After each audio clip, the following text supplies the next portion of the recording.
ইন্নাল হামদুলিল্লাহ ওয়াসসালাতু ওয়াসসালামু আলা রাসূলিল্লাহ আম্মা বা'দ।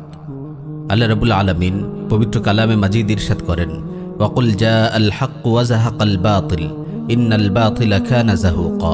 বলুন, হক এসেছে আর বাতিল নিশ্চিহ্ন হয়েছে। বাতিল তো নিশ্চিহ্ন হয়েই থাকে। প্রিয় ভাই ও বোন, অনেক সময় আমরা বাতিলের দাপট দেখে আতঙ্কিত হয়ে পড়ি। হকের বিজয়ের ব্যাপারে আমরা নিরাশ হয়ে যাই। অথচ বাতিল কখনোই স্থায়ী হয় না। সময়ের ব্যবধানে বাতিল ঠিকই হকের কাছে নাস্তানাবুদ হয়ে যায়।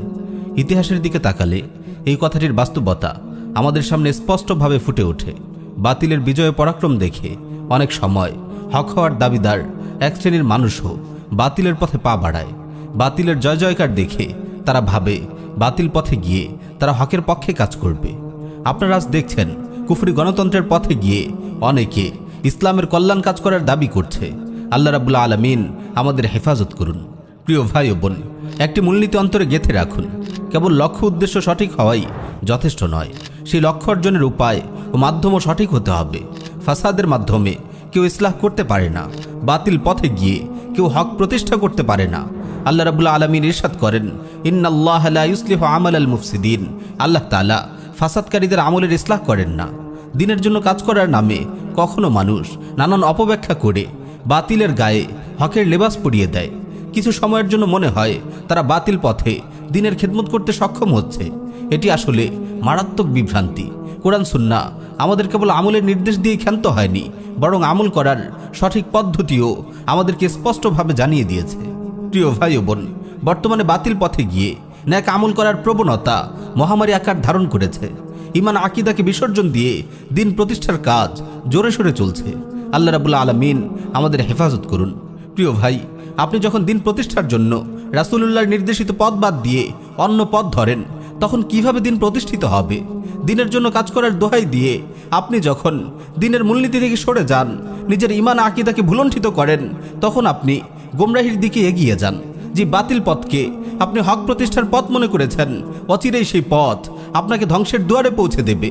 যে কুফরি গণতন্ত্রের উদ্ভবই হয়েছে দিনকে সমাজ ও রাষ্ট্র থেকে নির্বাসিত করার জন্য, কিছু অবুঝ মানুষ নিজেদের অমূল্য ইমান আকিদা বিসর্জন দিয়ে সেই গণতন্ত্রকেই দিন প্রতিষ্ঠার পথ হিসাবে বেছে নিয়েছে। আল্লাহ তাআলা আমাদেরকে এই গোমরাহি থেকে হেফাজত করুন। সাহাবীদের জীবন থেকে একটি দৃষ্টান্ত পেশ করে আমরা বিষয়টিকে স্পষ্ট করার চেষ্টা করব। সাইয়্যিদুনা জাফর বিন আবু তালিব রাদিয়াল্লাহু আনহু হাবশার বাদশাহ নাজাশির দরবারে আকীদা ও আদর্শের প্রশ্নে অবিচলতার ঐতিহাসিক দৃষ্টান্ত স্থাপন করেছেন। মৃত্যুর মুখে দাঁড়িয়েও তিনি ঈমান ও আকীদার প্রশ্নে কোনো ধরনের লুকোচুরি করেননি। কুরাইশদের প্রতিনিধি আমর বিন আস যখন মুসলিমদের ফাঁসানোর জন্য ঈসা আলাইহিস সালাতু ওয়াস সালামের ব্যাপারে তাকে প্রশ্ন করে, তিনি দ্ব্যর্থহীন ভাষায় ঈসা আলাইহিস সালাতু ওয়াস সালামের ব্যাপারে মুসলিমদের আকীদা তুলে ধরেন। সাইয়্যিদুনা জাফর বিন আবু তালিব রাদিয়াল্লাহু আনহু খুব ভালো করেই জানতেন মুসলিমরা ঈসা আলাইহিস সালাতু ওয়াস সালামকে আল্লাহর পুত্র বলে বিশ্বাস করে না। এ কথা জানলে নাজাশী মুহাজির মুসলিমদের বিরুদ্ধে কঠিন পদক্ষেপ গ্রহণ করতে পারেন, কিন্তু সাইয়্যিদুনা জাফর আকীদা ও আদর্শের প্রশ্নে কোনরূপ আপোষ করেননি। এটি ইসলামী মানহাজ, এটি ইসলামের কর্মপদ্ধতি। ঈমান ও আকীদা বিসর্জন দিয়ে দিন কায়েমের স্বপ্ন দেখা আত্মপ্রবঞ্চনা বই কিছুই নয়। শ্রদ্ধেয় উলামায়ে কেরাম ও দাঈ ভাইয়েরা, আপনারা হলেন ইসলামী আকীদা ও আদর্শের ধারক বাহক। আপনারা রাজনৈতিক ব্যবসায়ী নয়, আপনারা হলেন দাঈ ইলাল্লাহ। ক্ষমতার গদিতে বসার জন্য ওত পেতে থাকা সুযোগ সন্ধানী প্রতারক নন। ইসলামের দাঈরা সবসময় ক্ষমতার রাজনীতির ঊর্ধ্বে অবস্থান করেন। লুকোচুরি করে ক্ষমতা দখল করা নয়, বরং নববী মানহাজ অনুসরণ করে দিন কায়েমের সংগ্রাম অব্যাহত রাখাই তাদের লক্ষ্য উদ্দেশ্য।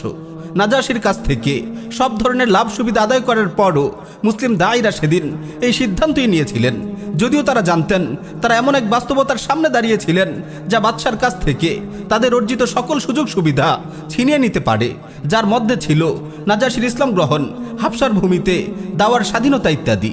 শুধু এতটুকুই নয়, বরং এই আশঙ্কাও পুরোপুরি বিদ্যমান ছিল যে বাদশা বিগড়ে গিয়ে তাদের লাঞ্ছিত করবেন, কিংবা তাদের মৃত্যুদণ্ড দিবেন, অথবা তাদেরকে শত্রুদের হাতে সোপর্দ করবেন। একজন মুসলিম রাজনীতিবিদ এই পরিস্থিতি কিভাবে সামাল দিতেন? এই কঠিন অপশনগুলো থেকে কোনটাকে বেছে নিতেন? এতদিন যা নির্মাণ করেছেন তা চোখের পলকেই ধ্বংস হয়ে যাওয়া, নাকি প্রতিষ্ঠার দ্বারপ্রান্তে পৌঁছে যাওয়া রাষ্ট্রের ক্ষমতা গ্রহণ? একটি মাত্র আকীদা ও আদর্শের জন্য কি তিনি তার সব অর্জন কুরবান করে দিবেন? অবশ্যই আকীদা ও আদর্শের প্রশ্নে কোনো আপোষ নেই। আকীদা ও আদর্শের হেফাজতের জন্য তিনি সব কিছু কুরবান করবেন। তিনি হয় রাজনীতিবিদ হবেন, নয় মুসলিম হবেন। এখানে ইসলাম ছাড়া তার হাতে অন্য কোনো অপশন নেই। মুহাজির মুসলিমদের জন্য বুদ্ধি ও মেধা খাটানোর পর্ব শেষ। এখন নিজেদের আকীদা সুস্পষ্টভাবে ঘোষণা করা ছাড়া আর কোনো উপায় নেই। যদিও এই ঘোষণা দরবারের অনেকের হৃদয়ে ক্রোধের সঞ্চার করবে, কিংবা মুসলিমরা বাদশার কাছ থেকে এই পর্যন্ত যেসব সুযোগ সুবিধা অর্জন করে আসছিল সবগুলো ছিনিয়ে নেবে। তারা সবাই সুস্পষ্ট ভাষায় এক বাক্যে বলেছিলেন, ঈসা আলাইহিস সালাতু ওয়াস সালামের ব্যাপারে আমাদের আকীদা হলো তিনি আল্লাহর বান্দা ও তার রাসূল। তিনি রূহুল্লাহ তথা আল্লাহর কাছ থেকে আগত রূহ এবং কালিমাতুল্লাহ তথা আল্লাহর বাণী, যা তিনি অবিবাহিত কুমারী মারিয়ামের নিকট প্রেরণ করেছিলেন। প্রিয় উম্মাহ, আজ আমরা দিন প্রতিষ্ঠার জন্য নববী মানহাজ বাদ দিয়ে কুফরি গণতন্ত্রকে মাধ্যম হিসেবে গ্রহণ করেছি।